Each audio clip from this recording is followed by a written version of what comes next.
Halo teman-teman, salam sehat selalu untuk kita semua, salam sejahtera dengan saya Bung Ropan. Dan saya barusan tiba di Jakarta setelah menempuh perjalanan sejam dengan pesawat Batik Air. Dan menarik, dalam perjalanan saya bawa saya satu pesawat dengan STY Sintayong bersama dengan geng dia sama staf kepelatihan asal Korea. Ada juga Cho In Cheol di sana, dan mereka memang duduk agak di bisnis.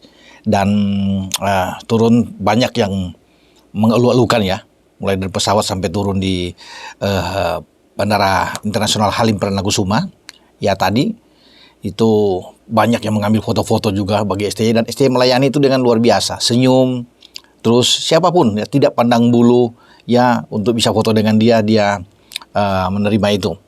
Dan ketika kita berada di bandara di Adi Sumarmo di Solo, di sana juga terlihat ada rombongan tim dari Turkmenistan yang juga bersiap-siap balik ke negaranya, mungkin melalui Jakarta, mereka dengan Citylink ke Jakarta dan baru sambung ke Turkmenistan. Nah, pemain-pemain lainnya ada geng Persija juga yang ikut balik, langsung balik, karena semua pemain saat ini sudah dibalikan ke klub masing-masing setelah berakhirnya kualifikasi U23 di Solo, di mana kita tahu bersama kan kita juara grup K dan lolos ke putaran final tahun depan di Qatar setelah menang 9-0 lawan Cina Taipei dan menang 2-0 lawan Turkmenistan. Nah, sudah berakhir, semua pemain sekarang harus balik ke klub masing-masing. Nah, di bandara itu saya ketemu di sana ada Rizky Ridho, ada Muhammad Ferrari, ada Rio Fahmi, ada Muhammad Raihan Hanan juga ikut, Arkan Fikri, dan Marcelino Ferdinand. Nah, ini saya langsung terlihat ketika ada Marcelino, saya panggil Marcelino. Lino, bentar, bang, apa kabar? Baik, selamat ya, udah lolos, terima kasih bang. Ini langsung pulang, ya, saya mesti pulang nih, cepat-cepat nih, balik dan langsung ke Belgia, karena di sana sudah ditunggu. Sabtu ini tim Marcelino Dense ini akan bertarung melawan Soraing United, dan ini penting. Setelah sebelum ini kan pada pekan yang lalu sebelum dia ke Indonesia, itu dia masih menjadi pemain cadangan, tidak bermain memang. Dense menang 3-1 lari league ya. Tapi saat ini dia berharap setelah 2 kali menjadi pemain dulu di bangku cadangan, ya terdaftar, ini dia ingin mendapat kesempatan. Ya karena Dense bermain sebagai tuan rumah melawan Soraing United ini. Dan dia berharap itu, makanya dia ingin pulang cepat-cepat. Jadi ketika ditanya bagaimana kesan kemarin, dia bilang ya terima kasih ya, dukungan yang kuat dari supporter di Solo, doa dari masyarakat Indonesia, kerja sama tim, coach pelatih yang bagus ya, semua manajer tim, semua berjalan dengan kondusif, dan ini baik menurut Marcelino. Teman-teman juga semua mau bekerja keras di lapangan. Jadi kita ingin mengharumkan nama Indonesia. Ini mumpung ada di kandang bermain, ya kita harus bisa memenangkan pertandingan apapun itu ya. Sehingga semua ada tekad dari seluruh pemain, termasuk dirinya. Juga dia agak minta maaf ya kemarin karena ada kartu kuning. Sesuatu yang tidak boleh terjadi sebenarnya. Tidak perlu ketika dia mengambil pemain Turkmenistan dalam posisi yang sebenarnya dibiarkan saja. Namun ya biasa. Mungkin sebagai anak muda masih 18 tahun ya. Ini masih kadang-kadang sifat emosinya sering muncul. Dan dia mendapat kartu kuning, namun dia sudah minta maaf ya. Dan juga dia datangin ke pemain yang dia kasarin. Dan sudah dari salaman. Dan Marcelino bersyukur bahwa Indonesia ini bisa lolos U23. Dan kalau bicara soal dirinya, ya saya masih ingat, ini pemain yang sangat beruntung. Ini wonder kick terbaik yang ada di Indonesia. Bahkan salah satu media di Inggris ya, The Guardians, itu menancapkan nama Marcelino Ferdinand ini di antara, kalau nggak salah ada 60 pemain wonder kick terbaik di dunia. Nah, salah satu adalah Marcelino Ferdinand. Nah, dia pemain yang disukai oleh Sintayong. Ya, kenapa? Ketika ada kualifikasi Piala Asia U20, mungkin teman-teman masih ingat ya, kalau nggak salah tuh tahun lalu, September, ya 14-18 September kalau nggak salah ya. Nah, kita dikualifikasi, ya kita bisa menang ya, luar biasa. Kita bisa menang lawan Hong Kong, ada Timur Leste di sana, bahkan kita menang 3-2 lawan Vietnam, kita juara grup, dan Lino bisa membuat ada 3 gol. Termasuk melawan Vietnam ketika menang 3-2, dia 1 gol, dan ada 2 gol ketika melawan Hong Kong ya. Tetapi sayang ketika Maret lalu bertanding U20 di Uzbekistan dia tidak ada. Karena kita tahu bersama kan kita hanya menempati peringkat ketiga sama poin dengan Irak, namun kalah selisih gol karena kita sempat kalah 0-2 dalam pertandingan pembukaan dengan Irak, walaupun kita menang melawan Suriah dan menahan imbang Uzbekistan dengan 0-0. Tapi sayang kita tidak bisa melangkah maju. Tapi setidaknya STY sudah membawa tim ini U20 lolos. Marcelino yang ikut di kualifikasi tidak hadir memang di sana karena dia sedang dalam proses di Deinze, ya, sehingga dia harus fokus di klub Belgia kasta kedua tersebut. Nah, pada bulan Juni sebelum dia tampil di kualifikasi U20 September tahun lalu, Juni 2020, dia bersama dengan tim senior juga dibawa STY ke Kuwait untuk menjalani kualifikasi ketiga kan di timnas senior. Dan kita tahu bersama di Kuwait kita menang lawan Kuwait 1-0, kalah memang dari Jordania, tapi Nepal kita bantai habis dengan 7 gol dan Marcelino bisa membuat 1 gol melawan Nepal. Jadi ini anak ini selalu ada di mana-mana. Jadi U20 dia ada, di tim senior dia dipakai. Sekarang kemarin kita tahu bersama bagaimana di U23 di Manahan Solo ketika melawan Cina Taipei kan kita menang 9-0, dia membuat 2 gol. Brace yang dilakukan. Ya.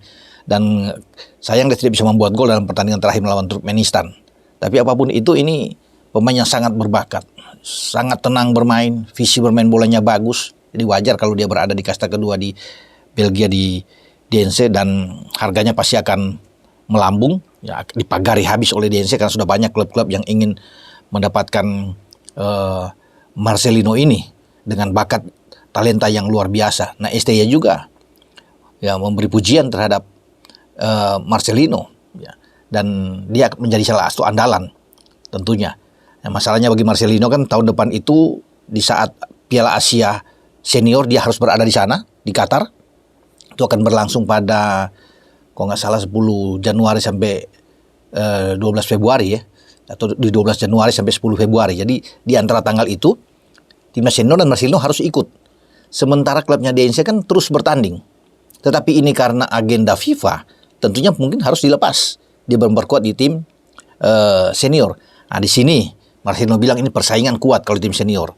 Keberanian karena di sana juga kan ada Ivar Jenner yang tampil bagus kemarin dalam 2 pertandingan di kualifikasi U23 di Solo.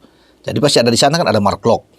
Persaingan di senior untuk mendapatkan tempat utama ini terlihat dan Marcelino merasakan itu. Ada Rahmat Irianto dari Kambuaya di sana. Banyak pemain memang yang harus dia bersaing. Tapi kalau juga melihat bagaimana STY memberikan kepercayaan luar biasa saat menghadapi Argentina di FIFA Matchday Juni yang lalu, di mana kita kalah dengan 0-2 lawan tim juara dunia tersebut di GBK, Marcelino tidak tergantikan, bermain di tengah dan tampil luar biasa. Nah, dari sini saya bisa menggambarkan bahwa anak ini pasti akan mendapatkan satu tempat utama ya untuk bersanding dengan Ivar Jenner dan bahkan dengan Mark Klok. Karena kita lihat juga ketika lawan Argentina kan Ivar Jenner main sejak pertama bermain dengan Marcelino, juga dengan Mark Klok. Jadi saya pikir 3 pemain ini di tengah akan ada. Nah, kalau ada Jai Ises yang cepat dinaturalisasi, ini akan kuat. Kalau kita bermain dengan 4 gelandang, karena Jai Ises bisa bermain ke dalam dengan double pivotnya bersama dengan Klok. Jadi tim kita bagus sekali. Di belakang itu tinggal ada Jordi, Elkan Bagot, dan Rizky Ridho. Nah, itu yang kita lihat. Nah, Marcelino juga menyoroti dia setelah dari tim senior, kemudian nggak lama itu di 15 April sudah harus bersiap lagi ke Qatar, balik lagi. Di saat klubnya membutuhkan mungkin tenaga dia. Kalau dia lagi bagus-bagusnya pasti kan ada dilematis juga. Namun tetap klub harus kasih karena ini masuk dalam agenda FIFA. Nah, itu akan bertanding di U23, Sintayong bawa lagi tim ini di 15 April sampai dengan 3 Mei 2024. Marcelino ada di sana. Dan kalau bicara di tim U23 ya pasti dia mendapat tempat utama bersama dengan Ivar Jenner, Arkan Fikri yang ada di sana sebagai 3 gelandang yang tidak tergantikan. Nah, Marcelino memang berbicara bahwa dia ingin terus-menerus ya bisa memberikan penampilan terbaik sehingga dia berada dalam tim utama. Itu menjadi cita-cita dia. Ya, kalau bicara soal tim nasional, dia bilang ini tidak boleh terlewatkan. Ini dia harus tetap mengutamakan tim nasional. Jadi itu bagi dia. Dia bilang kemarin. Jadi doakan saja. Semoga dia baik-baik saja. Ya, dia balik. Dan soal SEA Games, Asian Games ketika ditanya, kalau di SEA Games kan dia tampil dan bagus ya. Nah, sekarang Asian Games bagaimana? Marcel soal Asian Games, dia bilang susah, nggak bisa kan. Ini kan bukan agenda FIFA juga. Dia harus balik memang sekarang.